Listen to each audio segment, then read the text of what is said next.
What's up guys, this is Concrete Breakdowns here. Please take a second to hit the like and subscribe button below and hit them with passion. Today we'll be talking about Firechicken and his backyard fighting organization, the Scrapyard. Let's jump right into the video. Street Beefs is a backyard fighting organization that shows their fights on YouTube.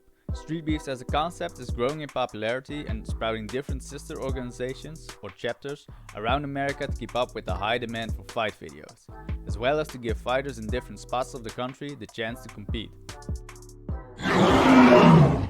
One of these chapters is called the Scrapyard, a chapter in the Pacific Northwest, mostly operating in Washington state. This chapter and its founder is what we're going to be paying attention to in this video. The Scrapyard sports the logo of the Sasquatch, because I believe you're supposed to be able to find Bigfoot in the woods around these parts of the country. And now, if you happen to not find any Sasquatches, you can find yourself an ass whooping in a scrapyard down the road. So that sounds like fun. So depending on your familiarity with fighting, you might be wondering why the hell are these people signing up to fight in the stand for free? Or maybe why you as a viewer should watch these fighters who aren't high-level professionals go at it. I go over the technical benefits of watching Street Beef fights in detail in my video Could You KO Scarfish from Street Beefs? But allow me to make a comparison that sums it all up nicely. I like to compare fighting with swimming. Most people only know a handful of fighters from the top of their heads. The standard names: Mike Tyson, Muhammad Ali, Conor McGregor. And a lot of people feel like the only way it will make sense for them to invest time into fighting is to become like these greats.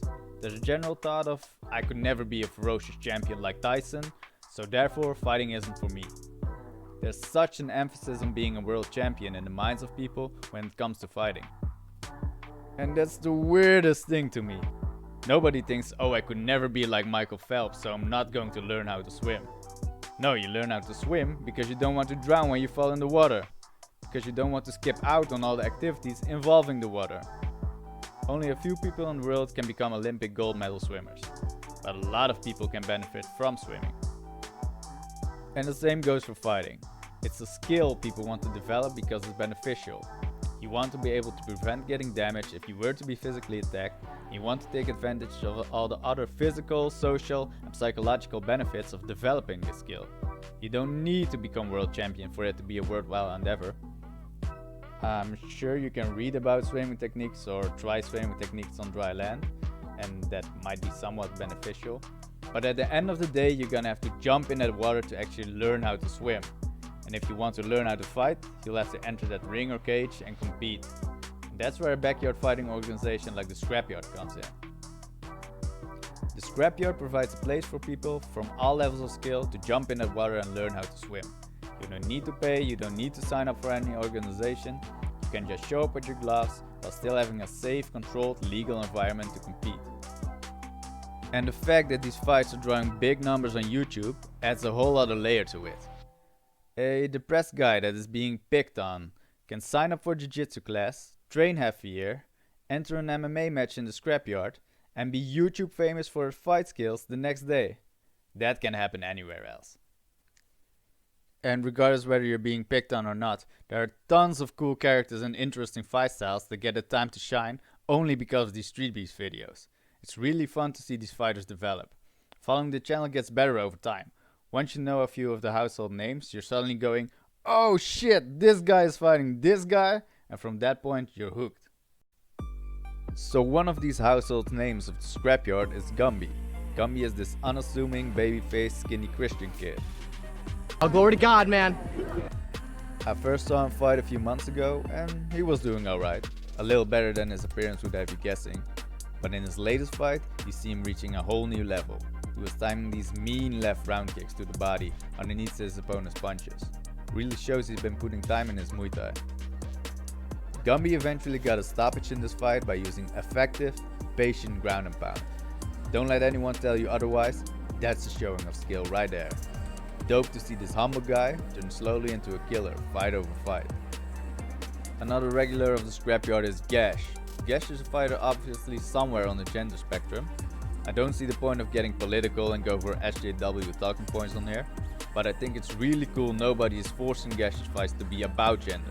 Neither the Scrapyard or Gash is fishing for social brownie points by highlighting the trans angle. And at the same time, nobody is surprised that a person of whatever gender is completely accepted in a quote-unquote high testosterone male-dominated sport, like fighting. Gash is a novice fighter focused on kickboxing with a nice left high kick who delivers fun, entertaining scraps. And that's all there is to it. To me, that's what true acceptance is all about. I think it really shows the type of real people with a very genuine mindset that are running the Scrapyard. So the Scrapyard has fun, young, up-and-coming talent, but also some established absolute hammers like True Grit and Armand Hammer. These guys are highly skilled and would give many fighters a run for the money. Definitely recommend checking out their fights. The Scrapyard presents a good split between grappling matches, kickboxing matches, MMA matches and boxing matches. They hold an event about every month, so you can imagine a lot of time and work goes into setting all this up. And with all due respect to all other people helping out, this entire show is basically being ran by one dude. The most fiery of chickens, Steve Aguera, also known as Firechicken. Look at those dreamy blue eyes. So Firechicken basically runs the entire Scrapyard organization, from setting up the physical ring, to matching up the fighters, to the promotion of the channel. Firechicken was actually already running the Scrapyard before Street Beefs came into the mix. After meeting up with Scarface from Street Beefs, the guys decided that a working relationship would be mutually beneficial, and thus the Scrapyard came into the Street Beefs banner. Firechicken has a wealth of knowledge of the fight game, built up over many years. The guy was competing in smoker MMA matches long before it was a cool thing to do. Firechicken has been training in martial arts for over 15 years. Started out with Go Jiu-Jitsu and has experience in BJJ, boxing, wrestling and other martial arts. This wealth of martial art knowledge is put to good use in his video breakdowns. But Firechicken isn't scared to get his hands dirty and still loves to compete in matches in his own yard. So let's put our analyst hats on for a minute and take a look at Firechicken the fighter. So Firechicken's focus lately has been mainly on his boxing skills. Firechicken is a right-handed orthodox fighter. I describe Firechicken as a well-balanced boxer. You got your recurring archetypes in boxing. You got the tall, lanky boxers with the great 1-2s and range management, but are vulnerable on the inside. You got the explosive frontrunners who are super dangerous in the first rounds, but gas in the later rounds. But Firechicken isn't really represented by any of these archetypes. If Firechicken was an RPG character, his ability points have been distributed pretty evenly. He's pretty balanced defensively as well as offensively. At 5'9", 185 pounds, his body type couldn't really be described as either stocky or lanky, and he basically steps in the ring with a general well-rounded game. But do not mistake an evenly distributed set of attributes with bland or boring. Every fighter has their unique habits, and especially someone who's been in the game as long as Firechicken has some interesting ones. Let's take a look at 4 skills Firechicken has shown that we can all learn from. First up is Firechicken's check left hook. I'm going to show you how to throw a jab. In my opinion, the jab is the most important punch you can learn. If you ask a lot of boxing experts what is the most important punch in boxing, most will tell you the jab. And while I'm not telling you I know more about boxing than any of these guys, I will tell you that this is an unfair thing to say. Because yes, if you have the timing, the consistency, the range management, the defensive fundamentals and the footwork to make your jab work in a boxing match, it's probably the most important aspect of the game. But you're basically compounding several skills in one punch and calling it the jab. But the way you extend your lead hand itself is not necessarily make or break. If we're talking about which straight up punch is the most important to learn, I will argue that the most important punch is the lead hook. And the reason for that is very simple. Most people's lead hooks are shit. You have to turn your hips a certain way, you pivot your foot while throwing it. It's not a natural movement and untrained people can't generate any power at all with the punch. So I'm going to offer you a bit of an oversimplified example, but stick with me for a second.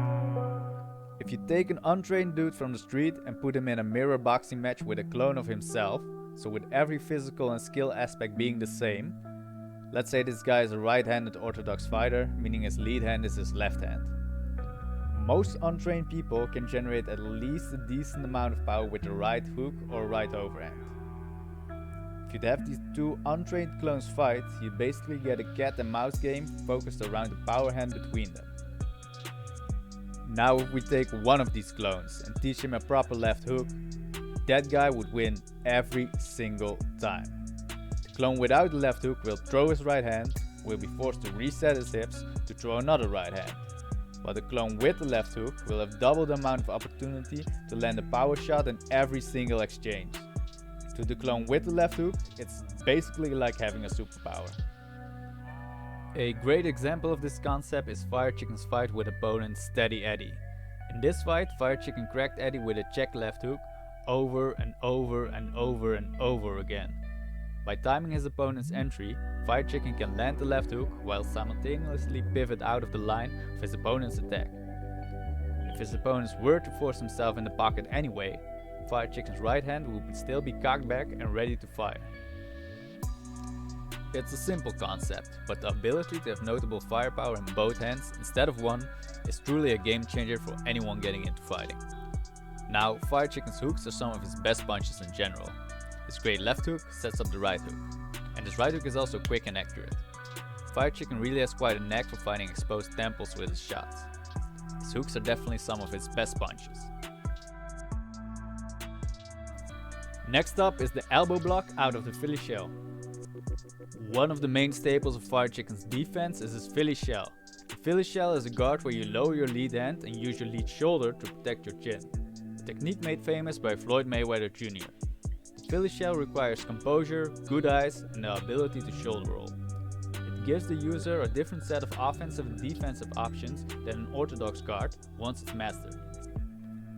Now we're getting into an adaptation of the Philly shell that I personally love and Firechicken shares with UFC fighter Dustin Poirier. It's the raising of the lead elbow from within the Philly shell, putting the hard chunk of bone of your elbow in the path of your opponent's punch. Basically trying to spike your opponent's fist on your elbow. Now this type of technique has an active use to it. If an opponent punches your elbow hard enough, especially from certain nasty angles, his hand will be compromised for the rest of the fight. Even with the padding of the boxing gloves, it's not a fun experience. But it's usually the passive component of using this technique that does most of the work. The opponent will notice the extended elbow and will lower his aggression accordingly to prevent the collision. This technique is very useful, especially if you're a methodical technical guy fighting a fast explosive fighter. You can really slow down your opponent's offense with it and force your own game to flourish at your preferred pace. Something I found really interesting in this sparring session of Firechicken was that he was not only raising his lead elbow, but also the elbow of his power hand, really doubling down on the elbow block defense with it, basically turning himself into this spiked wall of bone. Definitely gonna keep an eye out for this in his next couple of fights. Next is the up jab and the variety of lead hand attacks.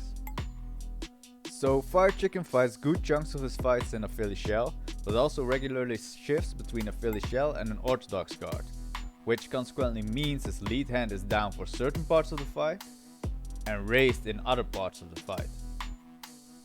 At certain moments his jab comes like a piston, straight from the guard towards the opponent. And at other moments his jab is more of an upward flicking motion. Now an up jab does have certain qualities. The arc is different, it's quick, it hits more like a backhand and it raises the opponent's head upwards. But it's not necessarily these qualities that made me want to highlight the technique. It's how the up jab adds another layer to Firechicken's repertoire of lead hand attacks. You see, when you fight someone who does not have a developed lead hand, you play a relatively simple game when you're considering the options of the lead hand. Is it a feint or a jab? Is it a hard jab or a rangefinder? And once you made a few good reads, it usually gets pretty manageable to shut someone's lead hand down. But when you put yourself in the mind of Firechicken's opponent, you got a whole other set of options. There's the up jab coming from below, there's the body jab, maybe he steps in for a lead uppercut, then there's the dangerous left hook we highlighted earlier, or maybe just a regular old jab incoming. That's a big set of punches Firechicken's opponents need to manage defensively. And that's not even considering all the options for feints and different speeds of the shots. It's Firechicken's diverse set of attacks from his lead hand that makes it hard for opponents to read what's coming throughout the fight. The up jab adds another layer to an already big repertoire of lead hand punches. And it's this unpredictability from the left side that opens up a clean path to bring the thunder with his right hand. Last up is Firechicken's diverse set of attacks from the back. I'd personally really like to see Firechicken get back into fighting MMA, but he seems more focused on boxing for the near future. So if you want to do me a favor, please pause the video, go troll Firechicken and tell him boxing is for sissies. But Firechicken does enjoy to do grappling matches in the Scrapyard, so we can get a general idea of what his ground game looks like. Firechicken has built up noticeable amount of grappling strength and positional awareness. Firechicken is a grappler very focused on taking the back. He often moves to the back after getting a front headlock, or just out-scrambles his opponents to their backs from other positions. As you can imagine from someone who likes taking the back, Firechicken has an excellent rear naked choke. He actually told me his rear naked choke was his best move when he started out MMA back in the days. But what I really like about Firechicken's game from the back is his diversity of attacks. He's not married to the rear naked choke. We've all seen UFC fights where several minutes of the clock are being burned, with one fighter attacking a choke and the other defending. Firechicken attacks arm bars and also sets up other submissions from the back. If the neck is not exposed, he just as easily attacks with other submissions from the back position. The risk of attempting these other submissions is of course that you lose the back mount position in order to attack, and you could end up stuck underneath your opponent. It's very common for grapplers to get stuck in the bottom of side control after a failed armbar attempt, for example. And not many submissions are as high percentage as the rear naked choke, which is of course why a lot of fighters give so much priority to the choke in the first place.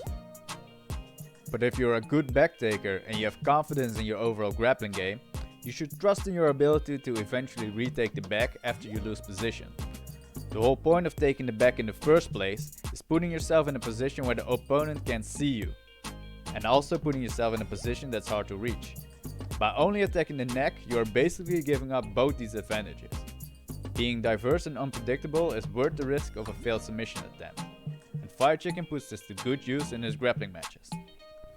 So that's basically it for the analysis. I actually had a good bit of fun dissecting Firechicken's game. There's more to his game than what meets the eye at first glance. Firechicken and the guys at the Scrapyard are working hard at improving their product. Fights used to be held in this ring with loose ropes and the fighters got stuck on them in the regular, but the guys fixed this issue by building a beautiful cage with an AstroTurf floor. All future events will be held in this cage. The prediction value around the fights is also improving leaps and bounds. The entire product as a whole is on the rise. It kind of feels like Firechicken and Scrapyard are starting with their second chapter, so it was actually a perfect time to take a look at the first chapter with this video. Like I explained earlier with the swimming fighting comparison, if you truly understand fighting, you want groups like the Scrapyard to do well. People need places to develop skill. So check out some fights, it's a good time and you're supporting the growth of the martial arts community as a whole. That's today's video. Please like and subscribe to the Concrete Breakdowns channel for more unique breakdown videos. Thank you for watching.